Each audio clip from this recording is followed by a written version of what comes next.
Welcome everybody. Thank you for being here. This is my first time giving this lesson since I gave it 3 times at the MMT conference in New York. It was obviously a really exciting experience, a very emotional weekend. I got a lot of feedback on this lesson. Some of it on the first day I got from Scott Fallweiler, which was, of course, exciting. So the national debt, about paying down the national debt, what the national debt is. You will notice a change in there if you've been watching this before. Mike Hall gave me some feedback that I did not have the chance to look into, so I still need to learn that, but that's about bonds. I believe what I said is correct, but I just need to further clarify that today it's a little bit different than it was, and so Mike, I need help with that, or at least, I need to look further into what you told me. So let's get started. All right, thanks for your patience with the technology here. Yes, correct. There is a very good 20-second delay. So I have 3, I guess I could just show you. So I have a 3-screen setup here. So here is the PDF of my slides. So here's a PDF of my slides. And then here is Facebook, which is 20 seconds behind. And then here is OBS, which is basically the same live. So it is very confusing because I want to be able to look at Facebook where what you guys see, but that's 20 seconds behind. So when I switch slides, I sometimes accidentally look at the slide from 20 seconds, in the past or the future or whatever.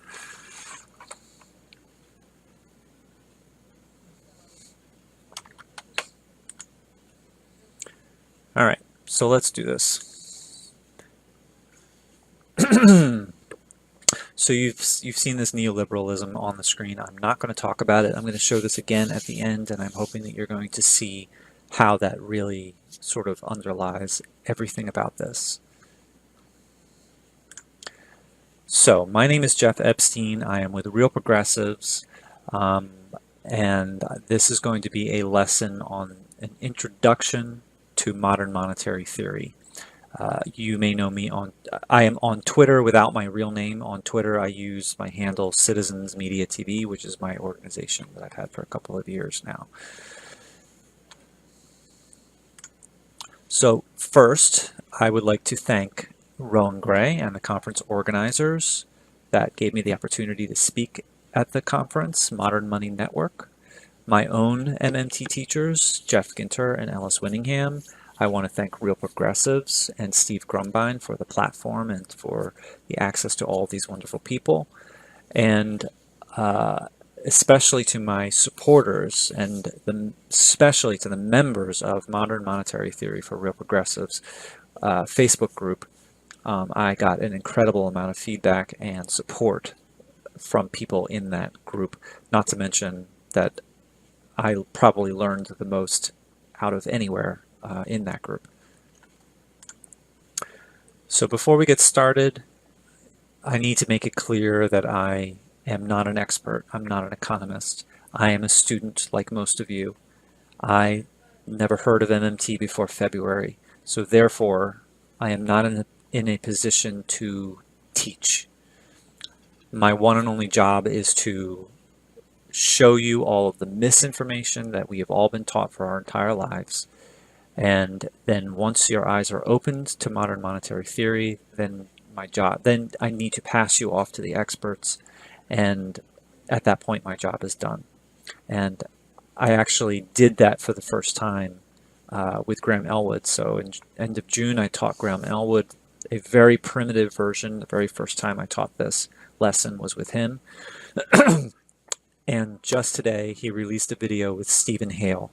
I passed him off to the experts, to Stephen Hale, and to next month, Fidel Kaboub, which was sad in a way because I had nothing left to teach him, but very exciting in a way because now he is, flying farther than I could help him go.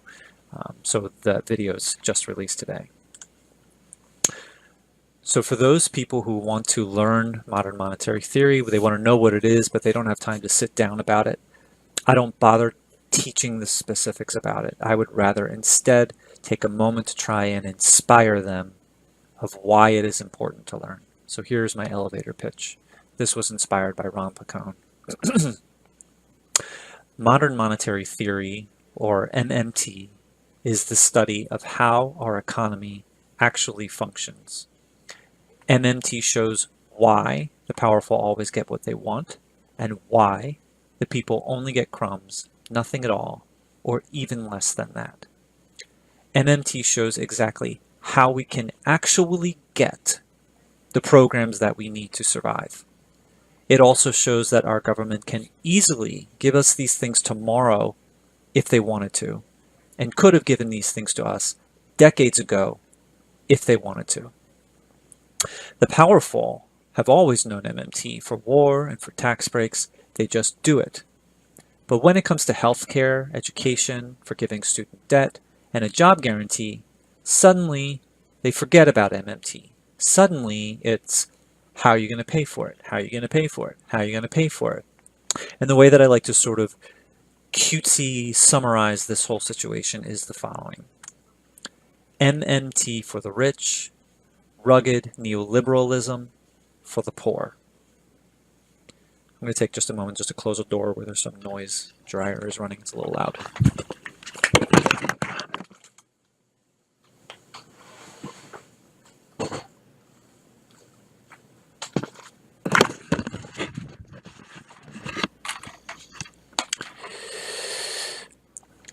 Okay, so this is going to be done in 5 chapters. So chapter 1 is just an introduction to the basics.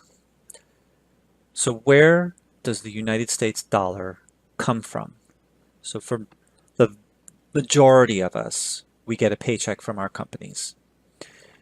Some of us might sell merchandise, so we get money from who purchases our merchandise. We might have patrons, so they might get a monthly donation from people. We might get one-time donations, but the vast majority of us get it from a paycheck from our company. So where does our company get it from? They get it from their customers, and those paycheck customers, so on, so on, and so on. But the ultimate answer is, well, the answer is the Federal Reserve. The Federal Reserve is who creates the money. But they don't just create the money because they want to. They create it because they are instructed to create it by the Treasury. The Treasury is instructed to create it by a budget that is passed.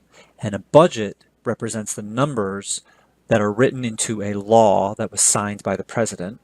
And that law was originally a bill that was written by Congress and influenced by a lot of lobbyists who brought a lot of money to the table. But the bill is written by Congress. So the ultimate answer is that the US dollar comes from the Congress. This is defined by the Constitution, Article 1, Section 8. They define the Congress to be the monopoly currency issuer. So they write a number into a bill, that bill is passed and then signed into law by the president, and then through the budgetary process tells the Treasury, which tells the Federal Reserve to create the money. And to continue just very briefly how this works, the Federal Reserve creates that money, then they distribute that money to the state reserves. The state reserves distribute that money to the banks, the local banks like Wells Fargo and so on. And then those banks put the money into the bank accounts of the companies that are going to implement that law. And then we get it in our paychecks and it goes into the economy. So the Congress has a bank. The Federal Reserve is the bank of the Congress. However, that bank only works at the command of Congress according to the Constitution. This is a completely different situation than when you and I go to a bank and we say, could I please borrow $100? They determine if they want to loan us $100. So we are dependent on a bank. We go to a bank. It is sort of above us. There is no comparison to the Congress. There is no bank above the Congress. The Congress does not go to any bank and ask for money. They have a bank that they command, that they tell what to do. This is the most critical distinction. So, a bill is written by Congress with lots of influence by lobbyists and money, but it is ultimately written by Congress. So here is a bill. This is an actual bill up for proposal right now, up for consideration. It is on Elizabeth Warren's congressional website it's related to opioids. This bill has the number $2.7 billion for year 2019, $2.7 billion for year 2020, and so on, the same amount for every year up to 2025, and it may even go further. That is literally a number written into a bill, and this is non-discretionary, meaning that once this bill is signed into law, then those numbers, that money is created without discussion or debate. So writing a number into a bill is very similar to a child drawing a bill, a $1 trillion bill or a $100 bill, onto a piece of construction paper. And it is very similar to ticking up the numbers on a scoreboard. The money exists because they want it to exist. They can create the money because they want to create the money. So the Congress, the federal government, and I'm going to use those terms pretty interchangeably, can create the United States dollar as much as they want, whenever they want, for whatever they want, and they are the only ones in the world that is allowed to do it. There are incredible restrictions that prevent creating money foolishly. We will talk about that later. So the Constitution, Article 1, Section 8, declares that the Congress is the only entity in the world that is allowed to create the United States dollar. And a series of Supreme Court cases further clarified that they could create coins, dollars, and electronic money. The United States is a fiat currency. Fiat means by decision or by decree. We can create the money because we decide to create the money, the Congress, the federal government. A fiat currency has a monopoly currency issuer, and that currency is not backed by anything physical, such as gold, and is not pegged to any other currency. So in August of 1971, the Nixon administration took the United States and many other countries off of the gold standard. This includes the United States, Canada, Australia, New Zealand, England, and others. And the European Union is a more recent fiat currency. Congress is the monopoly currency issuer. They are the source of the dollar. No one else is allowed to create it. Everyone else is a user of the United States dollar. This includes me and you, our families and our households, our companies, municipalities, which means cities and towns, states, and even other countries such as China and Russia. As far as the US dollar is concerned, they are currency users. They also have their own currencies, but as far as the dollar is concerned, they are currency users just like me and you. Obviously, the only difference is that they are to a different scale. They have more. Currency users must get income from somewhere, must get the United States dollar from somewhere, something, or someone else before they can spend it. We can't create the currency because we are not the issuer. And if we tried, we would go to federal prison for counterfeiting. Congress, on the other hand, is the currency issuer. They are the one and only source of the United States dollar. So they don't need income before they can spend. And that doesn't even make sense to say it, because if you are the top, if you are the god of that money, then what does it mean to say that you need income if you're the only one in the world that's allowed to create it?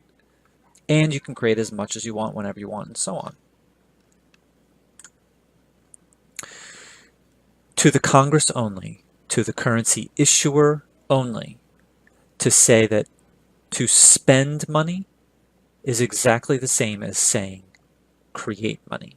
So to the Congress only, to say the Congress created $100 means exactly the same thing as the Congress spent $100 into the economy.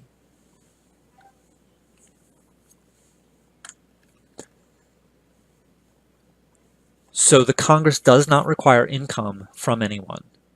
Therefore, the United States does not need to borrow from anyone or anything. We do not need to borrow from China because China does not create the United States dollar. And in fact, the only way they can get it is from us. So what does it make sense to say? It makes no sense to say that we must borrow the United States dollar from China when we're the only ones that can create it, and we can create as much as we want and so on.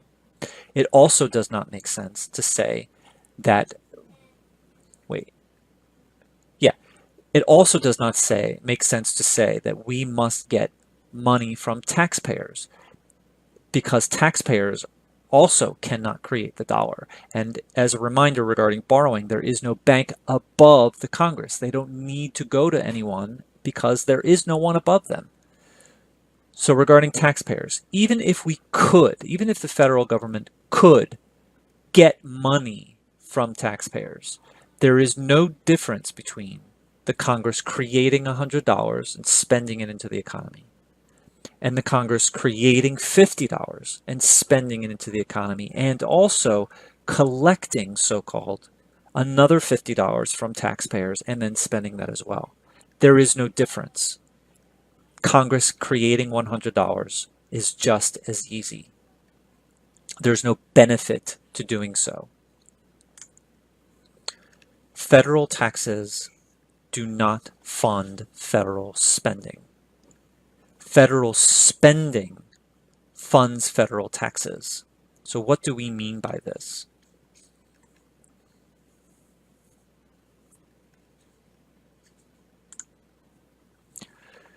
When the United States government was formed in 1776, the Constitution was just signed, but before the first dollar was created, it is not possible to tell the American people, you owe $100 in federal taxes and you must pay it with the United States dollar, because then the people will turn to you and say, what's a United States dollar? You must give the people a dollar before they can pay taxes with them. So another way of saying this is the people do not fund the government. The government funds the people.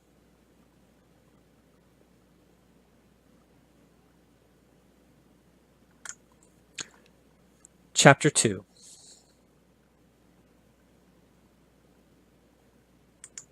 The Pony for All Act of 2018. So Hillary Clinton, in her book to Bernie Sanders, said, "It's so nice you want to give everybody a pony, Bernie. Everybody would love a pony, but how are you going to pay for it?" So that book, that statement, inspired an article by Stephanie Kelton in 2017, and that article inspired this chapter. So in this pretend world, Congress and the president have decided that they are going to give every man, woman, and child in the United States a free pony, if they want one. And our job is, we are members of Congress, and it is our job to write this bill.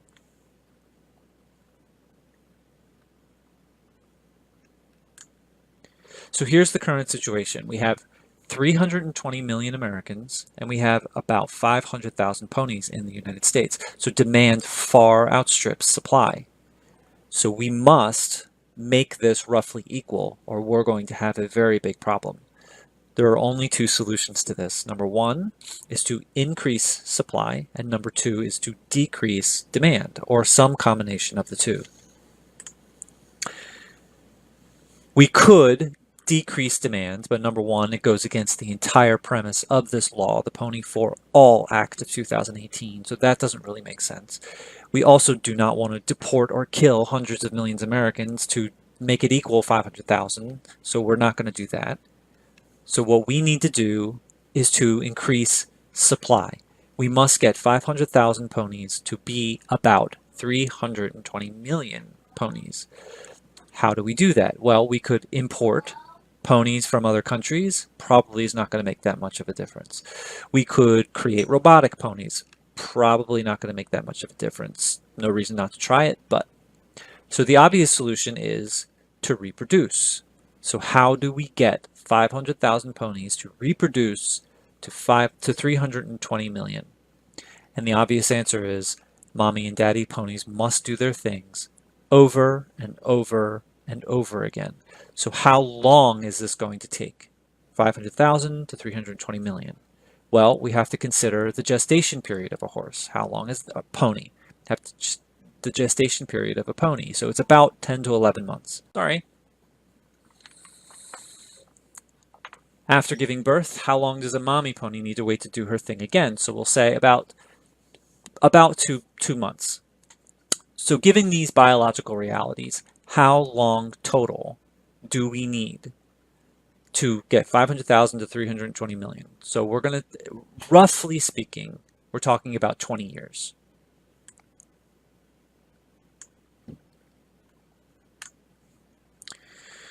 Whew, okay. So now the pony population is exploding. So we can feed and care for and shelter 500,000 ponies, no problem. We've been doing that forever. But now we're on our way to 320 million. This is a completely different situation. So we're going to need a lot more supplies, more food, more water, more farms, fencing, shelter, horseshoes, people to care for the land. We are going to need to educate millions more blacksmiths and veterinarians and caretakers and breeders. And now we're going to have to distribute all of these things all around the country. So now we have a shipping and trucking industry created. So yes, we're going to create, with this bill, is going to result in a new industry with a lot of new jobs, which is an excellent side benefit of this law. But there is something much more important that we are going for right now. So now it's 20 years later. We now have 320 million ponies, and it is time for the people to pick them up. Them. So they go to Ponies R Us, and they pick, if they want to, they pick up their ponies, and we have the best people. It is not disorganized. It is not chaotic. But now we have a problem. The people do not know how to take care of ponies. They need to be trained. Their homes have not yet been prepared to handle ponies. All of the supplies and services that we just mentioned a moment ago now need to be available at a micro level for all Americans all around the country. And finally, 320 million ponies. What do we do when they die? And that is what it takes to give every American a pony if they want one. That is what it takes to make this bill a reality. But let's say that someone has decided that 20 years is not good enough. And they come to us and they say, 20 years is unacceptable. I am telling you that you must get this done in 5 years. However, I will give you whatever money you need to make it happen, because I know it's going to be hard. So we write a law and we say it must happen. It is the law that it must happen. If it doesn't happen, there are going to be severe consequences. And we throw $10 trillion at it. What happens? The reality is that no amount of money or laws or threats can change biological processes. The gestation period of a pony does not change because you give the mommy pony some money. Same with how long it can go after it's born again. No amount of money can change how fast all of these animals and supplies can be distributed around the country. No amount of money can change how quickly people can be educated to be veterinarians and blacksmiths and so on. And no amount of money can change how long it takes to train 320 million Americans and prepare their homes. This is the big point. Nothing can change this from happening in less than 20 years. To the federal government, money doesn't matter. Only real resources matter. And when I say real resources, I mean raw materials, labor, technology, and time. Because we could have all of these things, but it takes time for it to happen, in this case, 20 years. So there's a very common criticism of MMT. So we said, and it is true, that Congress can create as much money as it wants, whenever it wants, for whatever it wants, and it's the only one in the world that it's allowed to do it. And so people jump to the conclusion that, well, creating money will create hyperinflation and it will devalue the dollar. And there's a lot of missing information from that assumption. We have not gotten to the point of the constraints. Actually, we just spoke about them. Real resources are those constraints. They are out of human control. That's what prevents the government from creating too much money. So the answer to, oh, well, we create too much money, we'll create hyperinflation, and MMT says to do this, the answer is, if Congress does not spend more money into the economy than our real resources, our productive capacity, our capacity to produce can handle, then there is no inflationary risk. In fact, in many cases, it's simply impossible to spend more money than there are available resources. And the real problem is not the worry that spending too much is going to cause hyperinflation. The real problem that we have is that there are so many resources sitting idle, especially labor, unhappy or unemployed, yearning to do something else, that we are not spending money in order to get these resources to do things that benefit society, to help the people. And finally, we can always tax money back in order to give Congress the space to spend more. To the federal government, money doesn't matter. Only real resources matter. And if we can give a pony to every single American, and we can, as ridiculous as it is, we actually can, then why in the world can we not give every American free health care and free college? And why can't we forgive student debt when, directly speaking, there are almost zero real resources involved in doing so?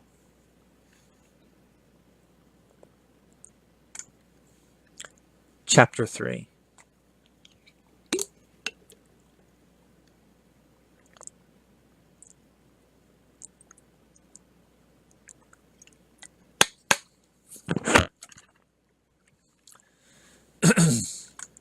Why do we collect federal taxes?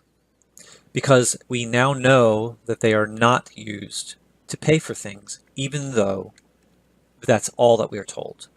And when I ask people, when I give this lesson on a one-on-one basis, I ask them how much, I ask them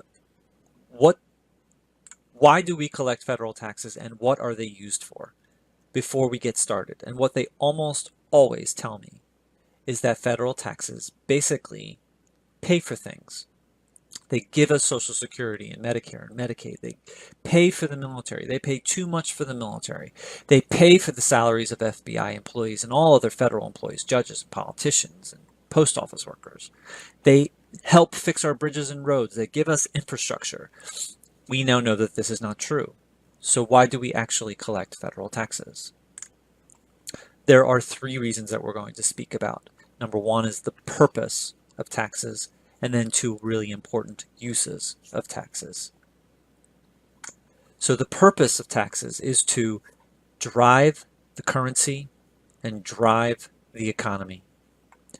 And for most Americans, they've never heard of that term, so how in the world could they understand what that means? And before we get into this, we need to talk about what the purpose of a government is. And the purpose of a government is to compel the people to use the real resources at its disposal for the benefit of society. So money, the United States dollar, is the incentive that the government gives to the people for doing so. And money is a less violent form of coercion than a gun to the head or threats. So some of that money is taxed back, but the rest of it, the people can keep and do whatever they wish. They can spend, they can save, they can invest. It is an interest-free grant. So drive the currency, drive the economy. When the British government went to Africa and Asia and wanted to force the people to use the British pound, how did they do it? Because the people were perfectly happy using whatever it was at the time that they were using. When the United States government, at the beginning of the US and the 13 colonies, how did they compel the people to use the US dollar? Because they were perfectly happy using whatever they were using at the time. And what they said to the people was, you will pay taxes, and you will pay them only in our currency. Because if you don't, you will face severe consequences, such as penalties, confiscation, and jail. Severe penalties for not paying taxes. That is what forces the people to care about the money. It forces them to find a job in order to get more of that money, because they must pay federal taxes in that money. Even if you don't have a job, you still must get that money, because you can only buy things at stores with the United States dollar, because they must pay taxes in the United States dollar. The federal government, on the other hand, cares only about its real resources and its productive capacity. They do not care about the money. So you will often hear that the United States dollar has value because the people have faith in the United States government. But what this is really more accurately stated as is the United States dollar has value because the people have faith that the United States government will do something severe if they do not pay their federal taxes with the United States dollar.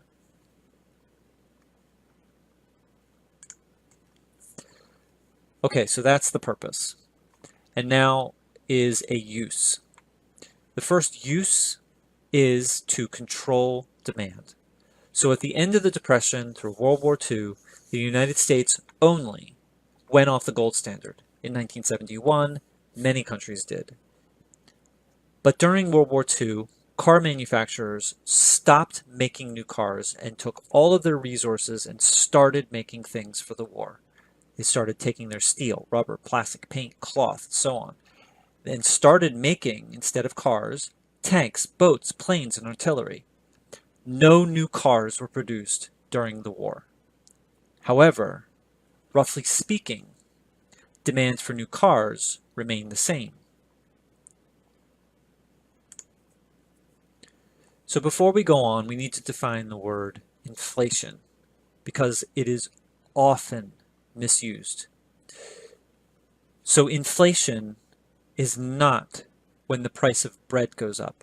It is not when the price of gas goes up.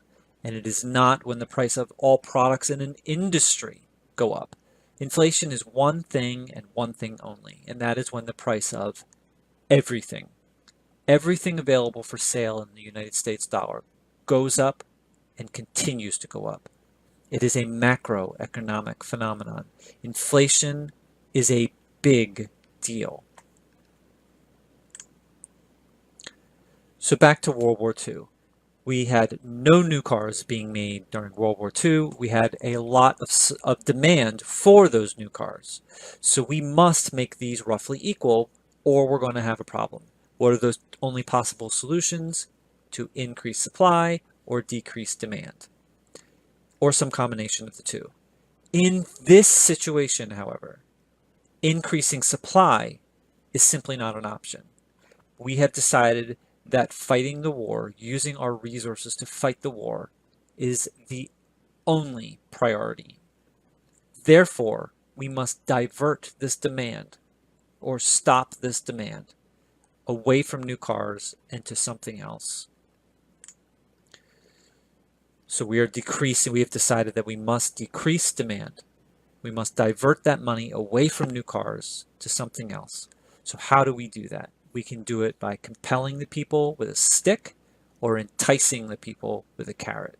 What are some examples of compelling the people? We could raise taxes, we could create new laws or regulations, and we can simply threaten them.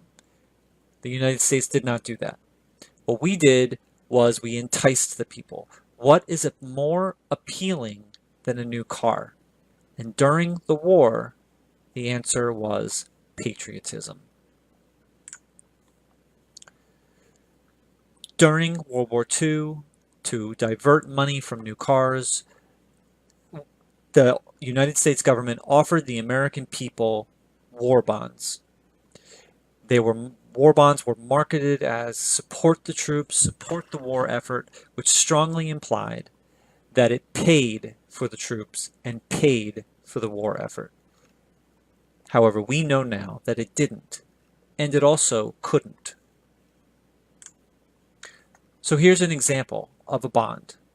Try this, I think that should be good. There's no reason to put in my ears. Here's an example of a bond. So we have a 10-year bond with a 3.25 annual percentage rate. So if you purchase this bond in 1945 for $1,000, and in 1955 it would mature for $1,377.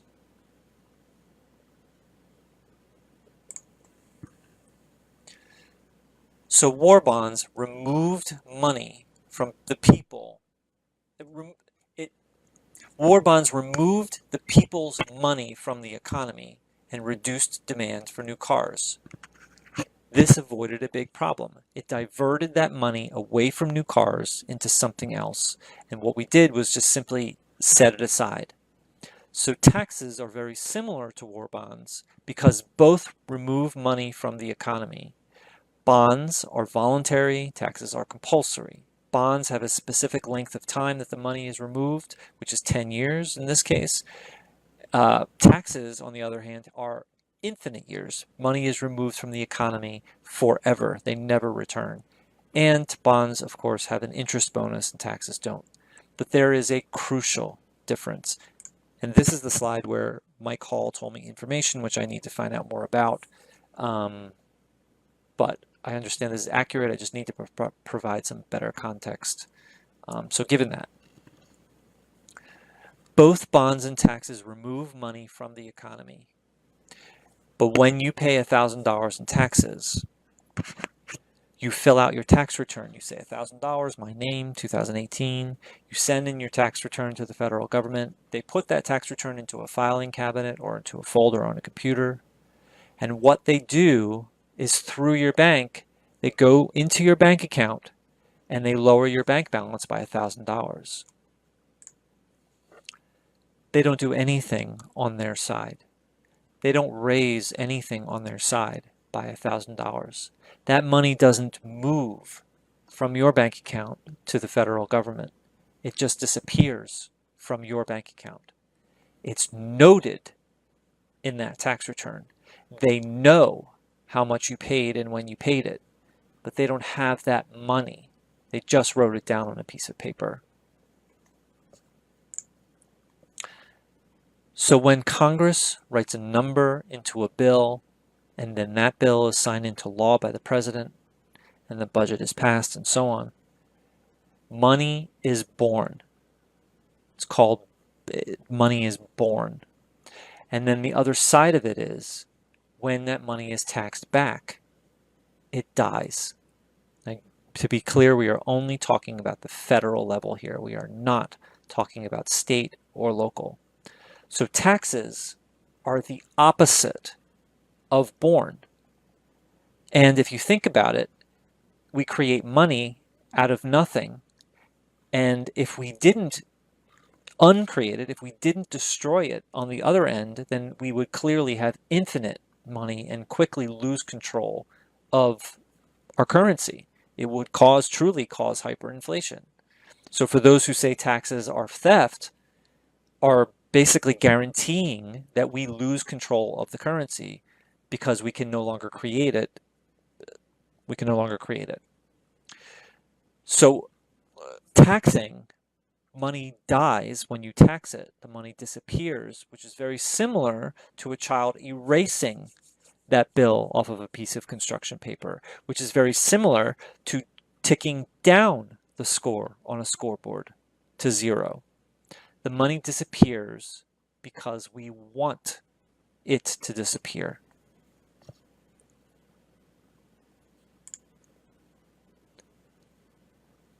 Okay, so the next use of federal taxes, and I want to be clear that the examples I'm about to give are more applicable to the state and local levels, but the concepts are exactly the same.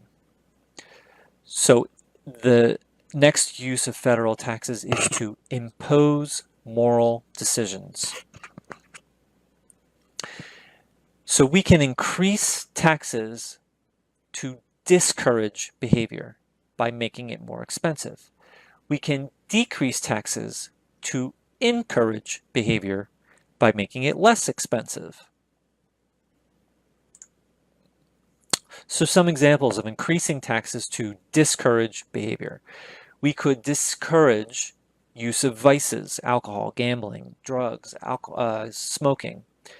We could discourage pollution and climate change by raising taxes on activities that cause pollution and climate change.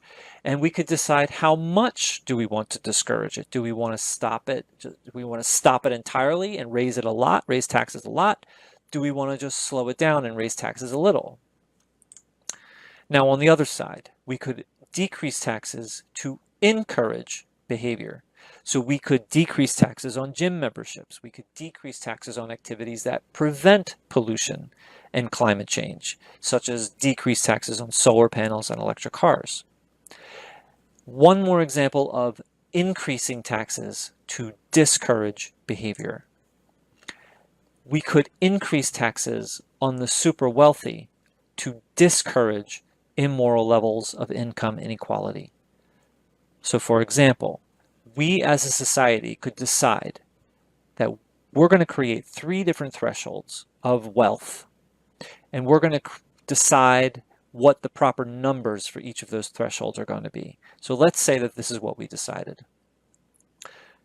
For $1 billion and up, we decide that the consequence of having that much money is that you can purchase politicians and therefore create the laws in your favor.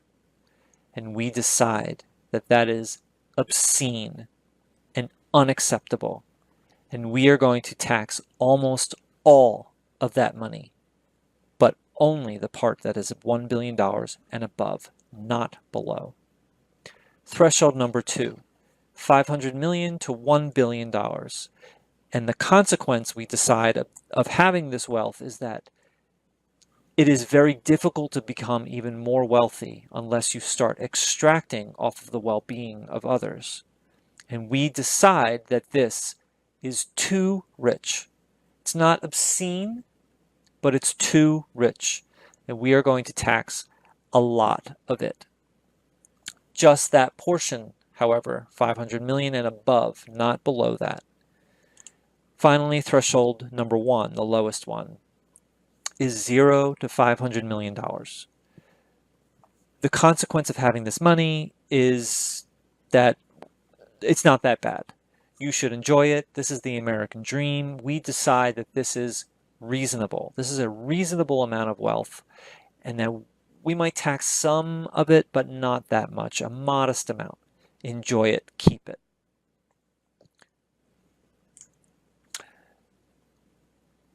This is a part that Stephanie Kelton just wrote on Twitter, that MMT is not just descriptive, it is also prescriptive. So I don't understand what she means yet, So I'm saying this before I heard her say that. So MMT is knowledge. It is descriptive. It is not prescriptive. Given that Stephanie Kelton just conflicted with this, take this with a grain of salt. What we choose to do with this knowledge or not do with this knowledge is up to us. MMT does not say whether the rich should or should not be taxed.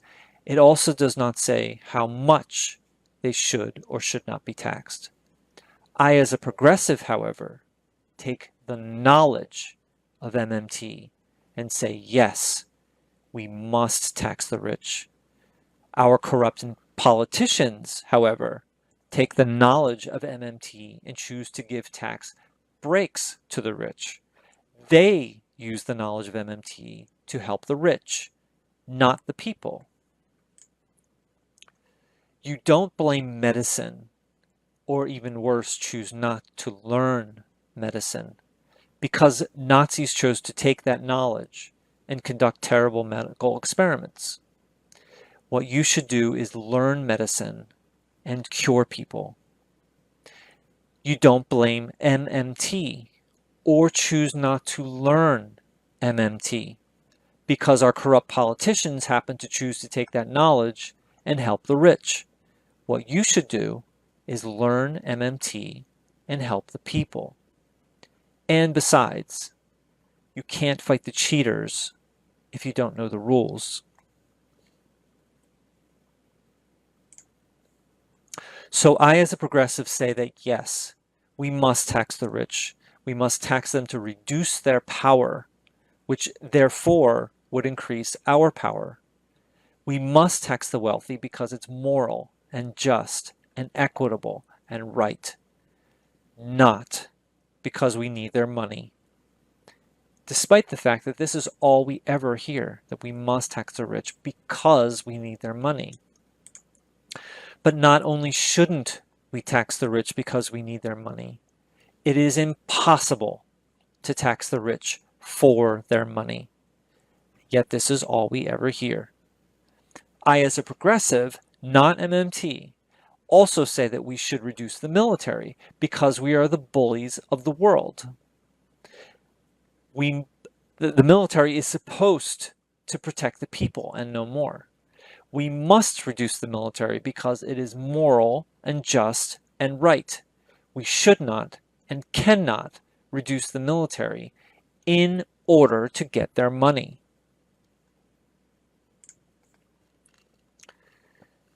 All federal programs are funded by created currency. And this all comes from the numbers that were written into laws that are already on the books. Whenever a federal program spends money, it is from created currency, and it's created every time it's needed. So when Social Security benefits are paid out, every single time the currency is created. Same with Medicare and all other federal benefits. Same with federal employees' salaries, FBI, military, judges, the president, congressional members. Every time their salary is paid, the currency is created. Same with military funding.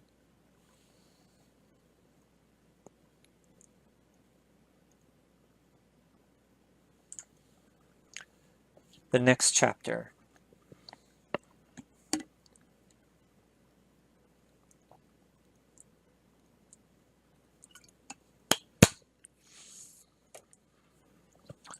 The big lie.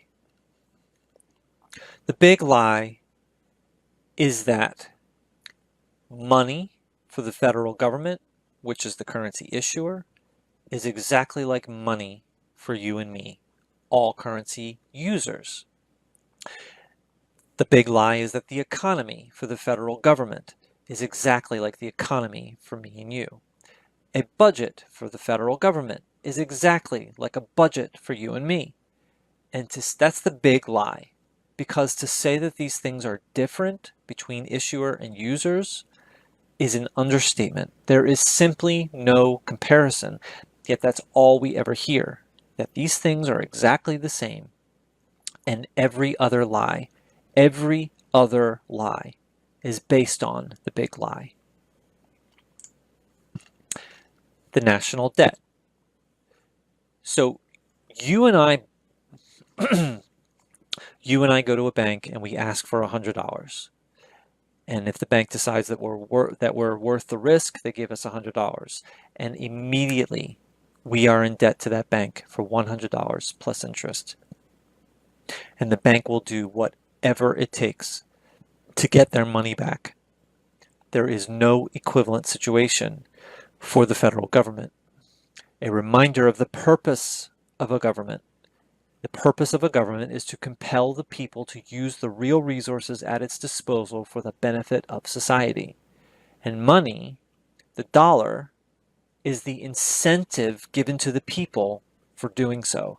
This is a completely different situation. So the Congress creates the currency. They are the source. What does it mean for someone like this to borrow or to be in debt? Who does a currency issuer owe their debt to? Who do they borrow it from? Because no one else is allowed to create it. There is no bank above the Congress. And to those who say that we must pay back the debt, those people should be pushed to explain exactly how, logistically, step by step, how does a currency issuer pay back its debt, and to who? So our politicians, media, academia, and so-called experts all the time tell us how important it is that we pay this debt back. We must pay it back because it will bankrupt our nation and it will bankrupt our future generations, our grandchildren. Yet somehow we never hear any protests or demands from this mythical bank or entity above the Congress to which this money is supposedly owed. So here is the technical definition of the national debt. The national debt is the total amount of money that Congress has spent into the economy that has not yet been taxed back. That's the technical definition. Here's an easier to understand definition. The national debt is $15 to $20 trillion of American citizens, all currency users, investments, bank accounts, and wallets. The national debt is a large part of the American people's value, our savings. In order to truly pay off the national debt, to truly get it down to zero, first of all, we could draw a $15 to $20 trillion bill on a piece of construction paper. I don't know who we would give it to, but we could. But if we really wanted to get it down to zero, then by definition, we would have to take $15 to $20 trillion out of Americans' investments, bank accounts, and wallets.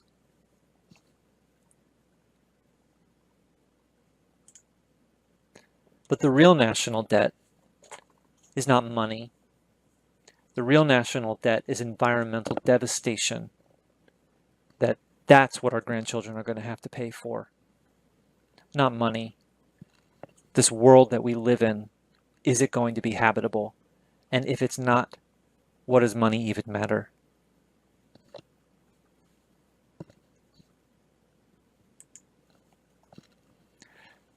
The big lie, a balanced budget, surplus, and a deficit is exactly the same for the government, the currency issuer, as it is for me and you, currency users.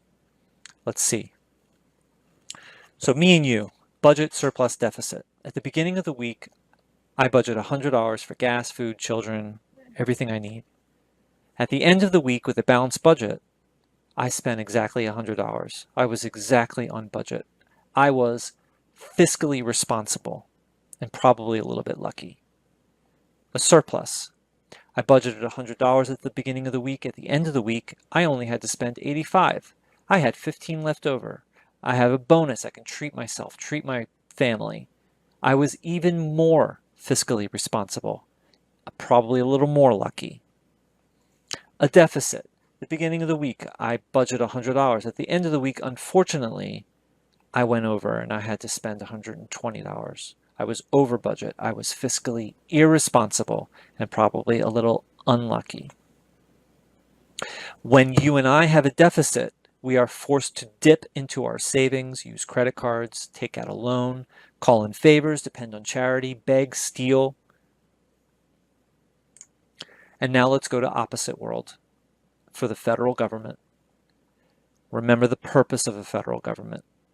So the federal government spends $100 into the economy, or $1 billion, spends $100 into the economy to compel the people to use its resources for the benefit of society. And with a balanced budget, in April, they tax back $100, all of it. So what do the people have left after they pay taxes? And the answer is zero. They have nothing. After paying taxes, they have no money left over to spend or save or invest. They have no money left over to survive. Yet this is what we are told is called fiscally responsible. Surplus. The federal government spends $100 into the economy so the people will use its real resources for the benefit of society, and in April they tax back $120.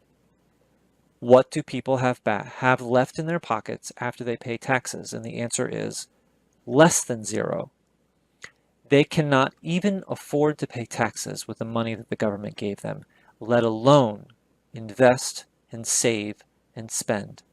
Yet this is what we are told is called even more fiscally responsible. And finally, the deficit. The government spends $100 into the economy to compel the people to use its resources for the benefit of society.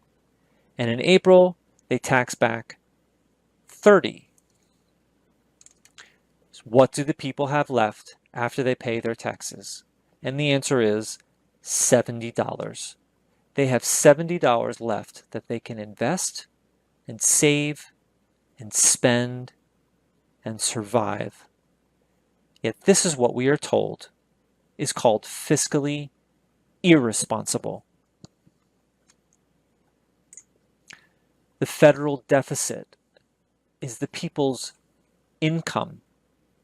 It is the only thing that gives people value. Yet this is the only thing that we are told is fiscally irresponsible. We are going to blow a hole in the deficit, they tell us. And when they say that, what they mean is it is irresponsible to give the American people value.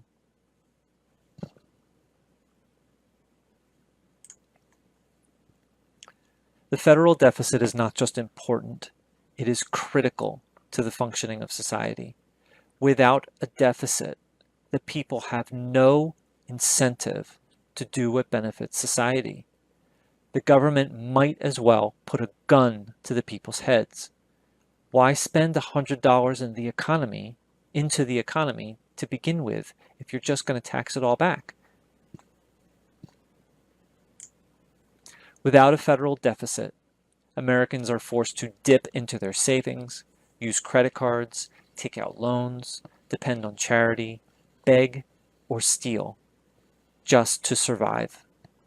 And doing this also puts more pressure on cities and states, which are dependent, just like other currency users. They are currency users, and they are dependent on income before they spend. And now they have less money to collect because the people are not given as much from the federal government. I would call the federal deficit our national income, and I would call our national debt a large part of our national value or savings. Final chapter.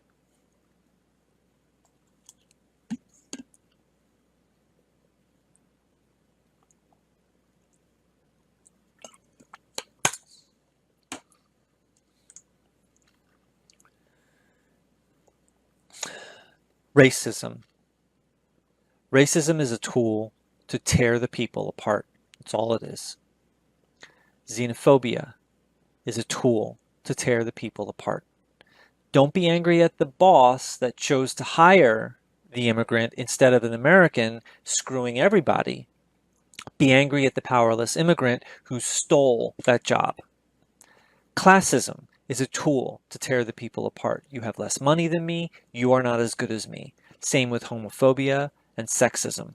These are all tools to tear the people apart.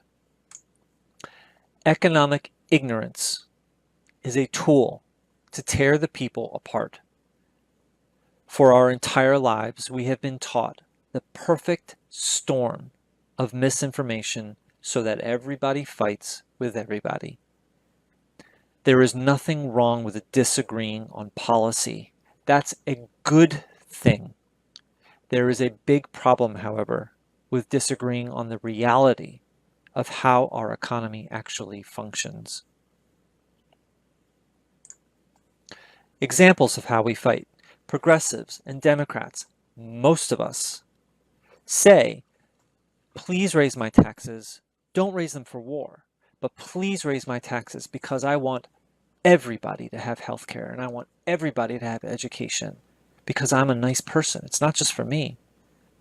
But we don't need to raise taxes to pay for anything at the federal level. But saying so causes a huge population of people that are truly terrified of their taxes being raised because they know that doing so is going to bankrupt themselves, their families, their companies, and the entire country. And so they stand against our big programs, not because they're against healthcare, not because they're against education, but because they are against their taxes going up for our big programs, even though it's not necessary to do so. It is economically inaccurate, yet we fight over it. Take money from the rich. Bernie Sanders still says we must take money from the rich. We must make the rich pay their fair share in order to have infrastructure, which causes a huge population of people to say, how dare you penalize success? Who do you think creates the jobs anyway? Take money from the military. We must reduce the military in order to get their money, because just imagine what we could do with that money, which causes a huge population of people to say, how dare you jeopardize our national security and our troops? Most progressives, which for me primarily is the Young Turks and Bernie Sanders. I would have said before Jimmy Dore, but he is learning MMT, which is exciting. Most progressives, what they do so well is they clearly articulate why things are so terrible. Because we have no health care, and this is why. Because we don't have education, and this is why. The other side is progressives clearly articulate how the world could be better if we had healthcare, and this is why. If we had education, and this is why. They help us envision the world that could and should be. That is the gift that Bernie Sanders gave me and so many others. But the one thing that most progressives get fatally wrong is that final critical step when we actually try to actually get those programs. Why don't we actually have any of the programs that we need to survive? These programs that we've been talking about, preaching about for decades. And the answer is that we spend most of our time arguing, debating over, and analyzing economically inaccurate things as if they are more important than the benefits that the programs themselves provide to us, like survival. We incorrectly believe that these economically inaccurate things are a prerequisite to getting what we need. And our progressive leaders and the media, along with most Americans and most progressives, sabotage our actually getting the critical programs that we need to survive.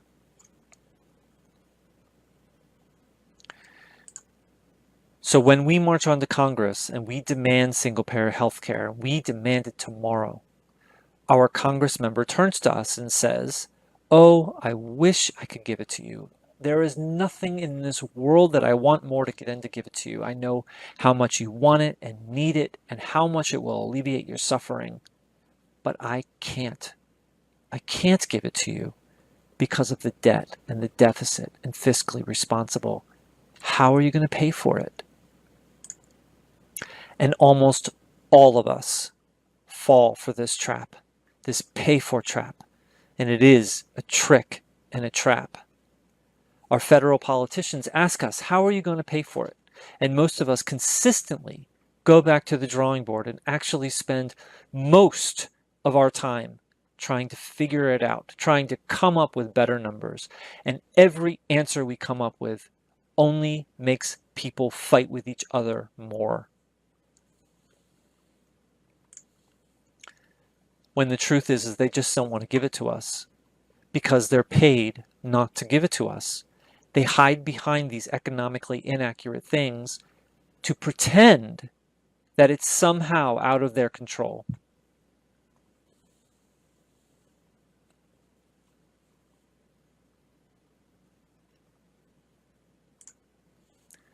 Here's the technical answer to how are you going to pay for it?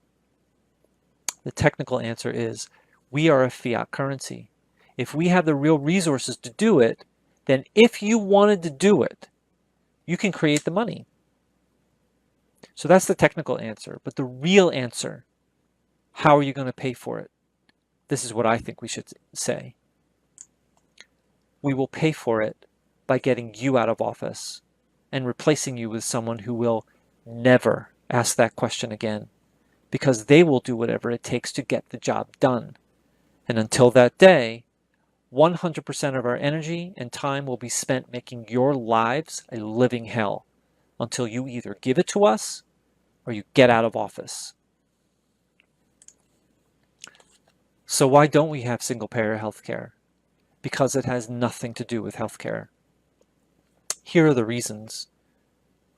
They want to profit off of us. They want to profit off of our sickness and our suffering and our death. But that's not the biggest reason. A bigger reason is that not having single-payer healthcare chains us to our jobs so that we can't stand up to our bosses and demand better wages and demand better benefits, demand better treatment. Because if we dare do so, we risk healthcare for our entire family. But that's not the biggest reason. In my opinion, the biggest reason is that when we do not have single-payer healthcare because it chains us to our job, so we can't afford to leave our job and run for office. Because if we could do that, we could replace our corrupt politicians and make a government that actually cares about the people more than big donations, money, and power. That's why we don't have health care and free college and forgiven student debt and a federal job guarantee. Power. Power is relative.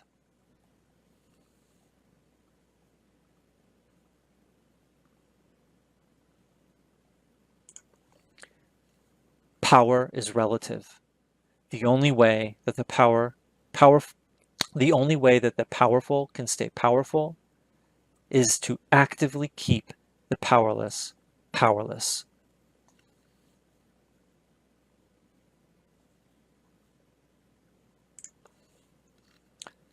We don't need to fight the powerful. We need to stop fighting each other. We don't need to take money from the powerful. We don't need to take power from the powerful. We need to empower each other. There is nothing wrong with disagreeing on policy.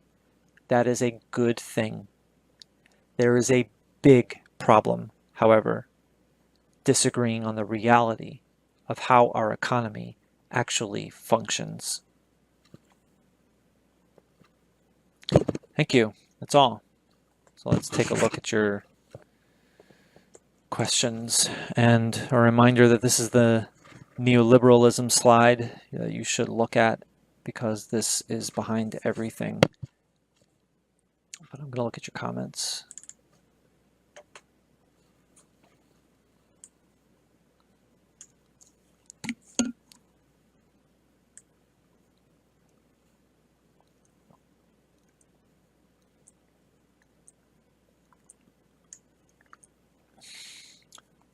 Greg Smith, yes, thank you for reminding me that I have the worst doppelganger in the history of doppelgangers. Appreciate it.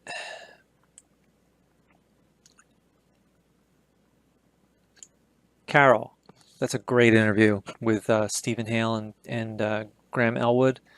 So happy that they did that because I have nothing left to teach. I have nothing left to teach Graham. So my I I have him a $25 patron, so I get to do an interview with him every month. I have nothing left to teach him.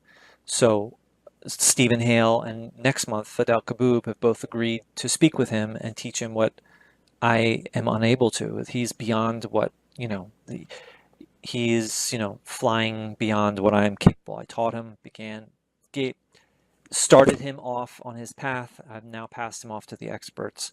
And it's sad in a way, but it's really exciting.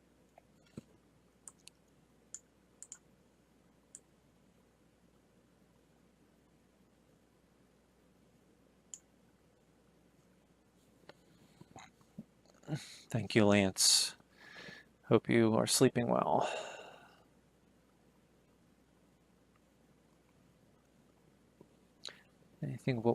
Zach Cook, anything of what we need to do in our future for American people is on there. I'm not sure.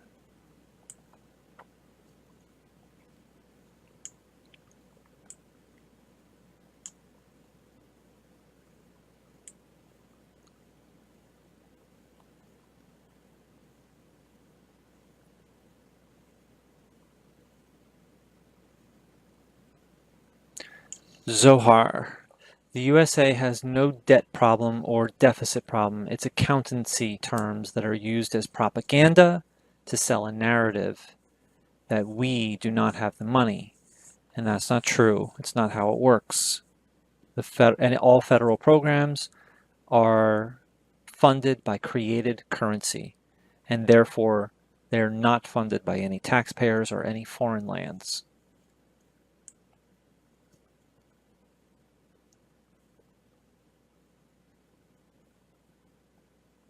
Thank you, Laurie. Loving this, Jeff. You are doing great. Thank you. Thank you, Carol. Very nice. I'm glad you're here. Thank you, Mary Jane. I appreciate that. Qualify that with divisive lie, Gopal. I wonder what you're talking about. Thank you. Excellent stream. Thank you. You can download my, Laurie just took a screenshot of the neoliberal definition. It's excellent. Thank you. There is a link to the slides in the description. Yes, there is a link to the slides, the entire set of slides in the description. So feel free to download it and you will have them all. Why can't I see the comments? Don't know. Let me...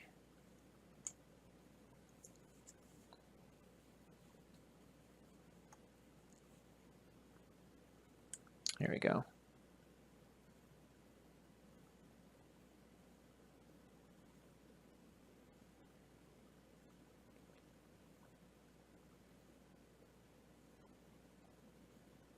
Yeah, the echo is just still getting used to OBS, the software.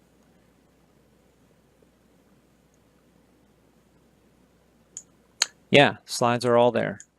And there's also a link to my tutorial, pretty sure. Yeah, there's a link to my MMT tutorial on Twitter, which has lots of resources at the end, expert resources. Take a look at the description.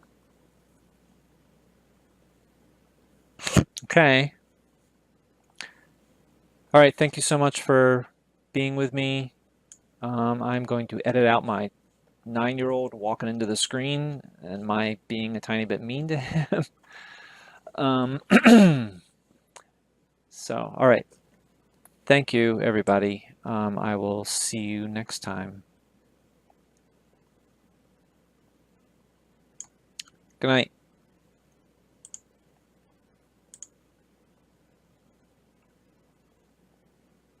If you have a desire to volunteer, you want to learn some skills, don't think you're walking into Microsoft. We're not Microsoft. We're just a bunch of volunteers trying to put this thing together, but we do have a plan. And if you're interested in learning, you're interested in contributing, and you're interested in being a part of something greater than yourself, that's not just politically driven, that is beyond politics, it's over politics, it's broader. If you want to be a part of something like that, we want you to be a part of us too. Make no mistake about it. We are all about modern monetary theory, and we're proud as hell of it. We don't pull punches, we don't make excuses, and we don't provide air cover for people that get the economics wrong. But the rest of it, we go hand in hand with almost everyone when it comes to the progressive movement's desire for green energy, when it comes to the progressive movement's desire for healthcare, when it comes to education, all the above. So think about it. We could use your money for sure. If you would like to help us on a monthly basis, please go to our Patreon account. If you want to send a check, we have a P.O. Box now, P.O. Box 313, Lewisberry, Pennsylvania, 17339. We have our Patreon account, like I said, for monthly donations. And we also have a PayPal for one-time donations. I'm hoping that if you volunteer, you'll look at the button on our page, the page that's associated with this live stream, and you'll click on that button and you'll sign up to volunteer. If you've got video editing skills, if you've got writing skills, if you've got project management skills, if you've got business analyst skills, if you've got process management skills, if you've got a desire to be a part of something and are willing to learn and have no skills, but willingness, please click that button and sign up. And if you just want to know what's going on, go ahead and sign up so we can get our newsletter out to you as well. But in the meantime, though, I just want you to know I appreciate every one of you for supporting us, even watching these live streams, coming to our page, sharing our content. We are going to change the world. I assure you that, one way or the other. And I hope you all will be a part of that. I'm Steve Grumbine with Real Progressives. Have a great evening, everyone.